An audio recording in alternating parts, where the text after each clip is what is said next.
Hello friends, कैसे आप सभी लोग। स्वागत है आप सभी का हमारे यूट्यूब चैनल इंग्लिश लिटरेचर 247 में। This is Hanif and today I am going to discuss some very important questions based on a very famous play that is Strife by John Galsworthy. तो आज के क्वेश्चंस हमारे इसी प्ले पर based होंगे। If you are preparing for UP TGT then this video is going to be fruitful for you. या आप किसी भी एग्ज़ाम की तैयारी कर रहे हैं जिसके सिलेबस में इस प्ले को इंक्लूड किया गया है तो फिर ये वीडियो आपके लिए फ्रूटफुल होने वाली है। इससे पहले हमने कई सारे प्लेस को डिस्कस किया है। यदि आपने उन वीडियोस को नहीं देखी है तो आप प्ले लिस्ट में जाकर वहाँ से वॉच कर सकते हैं। And if you want to join our Telegram channel the link is in the description box और वहाँ से आप हमारे टेलीग्राम चैनल को ज्वाइन कर सकते हैं। किसी भी एग्ज़ाम की कंप्लीट नोट्स के लिए आप मुझे व्हाट्सअप कर सकते हैं। नंबर आपको इस वीडियो के डिस्क्रिप्शन बॉक्स में मिल जाएगा। शुरू करते हैं अपनी आज की इस वीडियो को। तो ये जो स्ट्राइफ है इस जो है 3 एक्ट का प्ले है जिसको जॉन गाल्सवर्दी के द्वारा लिखा गया था। इसको फर्स्ट टाइम परफॉर्म किया गया था 1909 में Duke of York's Theatre in London में। ये जो प्ले होता है इसमें अनऑफिशियल स्ट्राइक होता है, जो फैक्ट्री में वर्कर होते हैं उन्होंने स्ट्राइक कर दिया है, तो उसी पर ये बेस्ड है। और ये जो इसके हैं कुछ कैरेक्टर्स हैं। मेन कैरेक्टर जैसे एंथोनी होता है जो कि कंपनी का मालिक होता है, और डेविड रॉबर्ट जो होता है ये वर्कर का हेड होता है जो वर्कर्स को लीड कर रहा है या स्ट्राइक को लीड कर रहा होता है। तो ये कुछ छोटी सी इन्फॉर्मेशन थी। अब हम आते हैं डायरेक्ट एमसीक्यूज पे।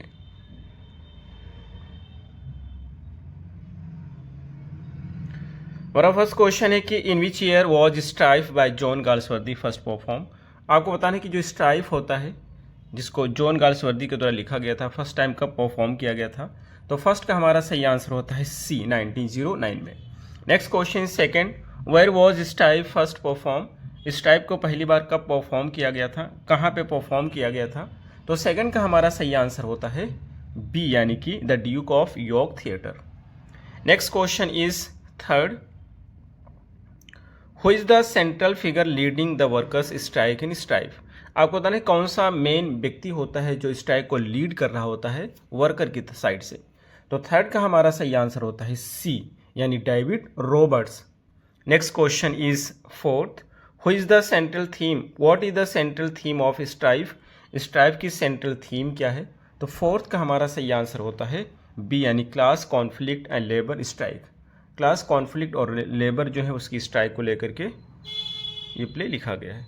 Next question is 5, what is the main cause of the strike in strife. Strife में स्ट्राइक का जो है मेन जो ये स्ट्राइक होता है, जो हड़ताल होता है, उसका मेन कॉज क्या होता है आपको बताना है।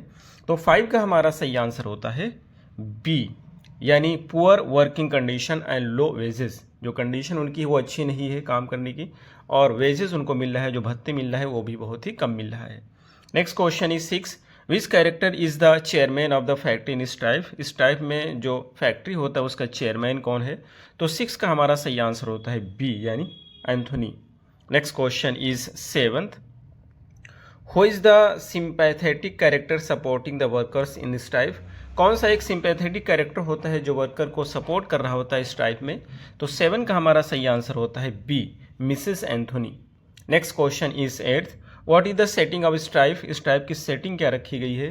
तो 8th का हमारा सही आंसर होता है B, a factory board room. Next question is 9th, when was Strife first published. Strife पहली बार कब पब्लिश किया गया था। तो 9 का हमारा सही आंसर होता है बी, यानी कि 1909 में इसको फर्स्ट टाइम पब्लिश किया गया था।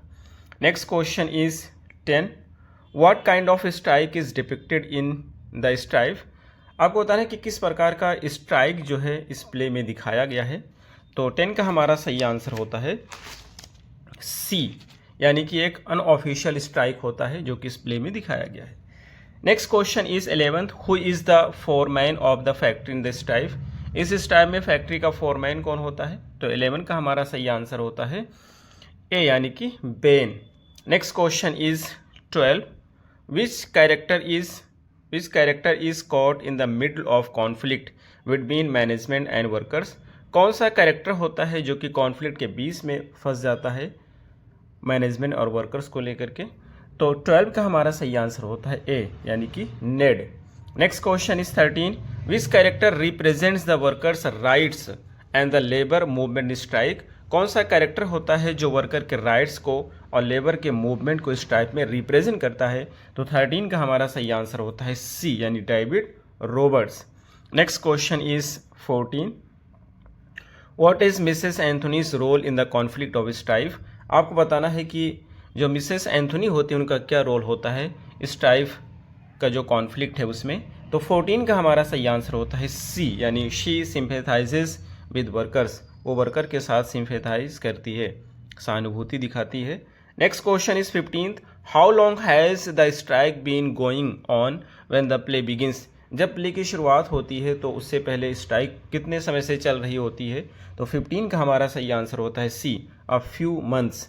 Next question is 16, what does the strike in the Strife highlights about the working conditions in early 20th century England. ये कहना चाहते हो जो स्ट्राइक है वो स्ट्राइफ में किस चीज़ को हाईलाइट करता है, वर्किंग कंडीशन के बारे में 20th सेंचुरी के इंग्लैंड में। तो 16 का हमारा सही आंसर होता है सी यानी कि exploitative conditions and need for the labour rights, यानी जो कंडीशन है उसमें लेबर्स का एक्सप्लॉयट किया जा रहा है और लेबर राइट्स की भी ज़रूरत है। Next question is 17th, which character is the secretary of factory. Factory का सेक्रेटरी कौन होता है। तो 17 का हमारा सही आंसर होता है बी यानी कि नेड होता है। Next question is 18th, what is the central conflict in Strife.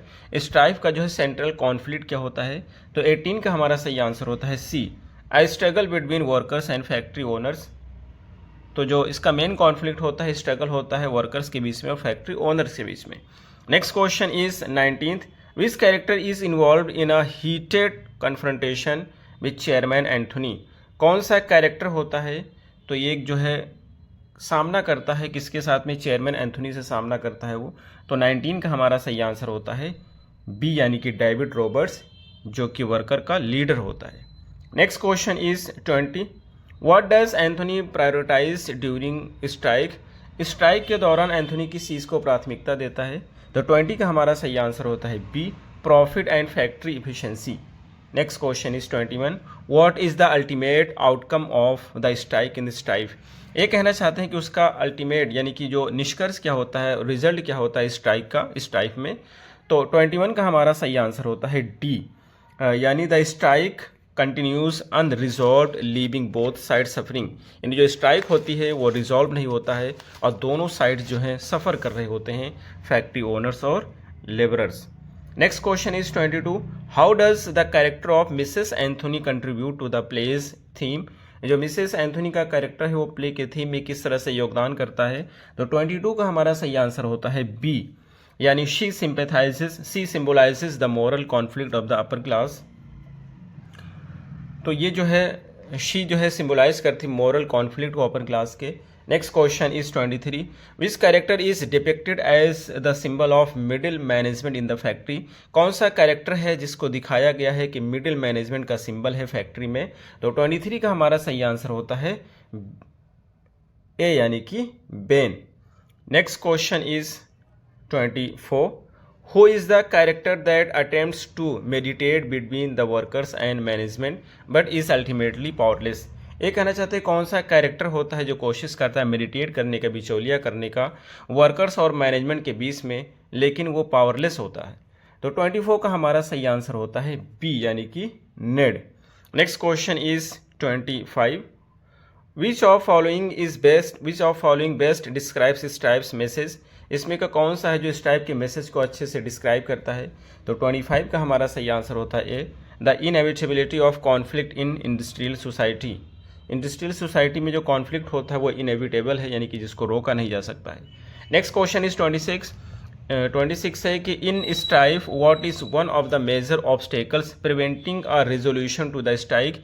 ये कहना चाहते हैं जो प्ले स्ट्राइफ है उसमें मेजर ऑब्स्टेकल क्या होता है, बाधा क्या होता है, जो स्ट्राइक जो चल रही है उसको सुलझा नहीं पाते हैं या रुकती नहीं, उसका क्या रीज़न है, एक मेन ऑब्स्टेकल क्या है। तो 26 का हमारा सही आंसर होता है B, both sides unwillingness to compromise. दोनों साइड जो होते हैं वो कंप्रोमाइज़ करने के लिए राज़ी नहीं होते हैं, चाहे कंपनी ओनर हो या फिर वर्कर्स हो, और जिसकी वजह से स्ट्राइक नहीं रुकती, चल रही होती है। Next question is 27, what was John Galsworthy's primary purpose in writing Strife. Strife को लिखने के पीछे मेन पर्पस क्या होता है जॉन गाल्सवर्दी का।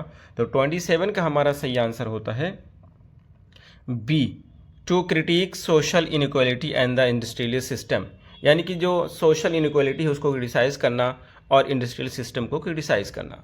Next question is 28, in what way is the theme of Strife relevant to the modern social issues.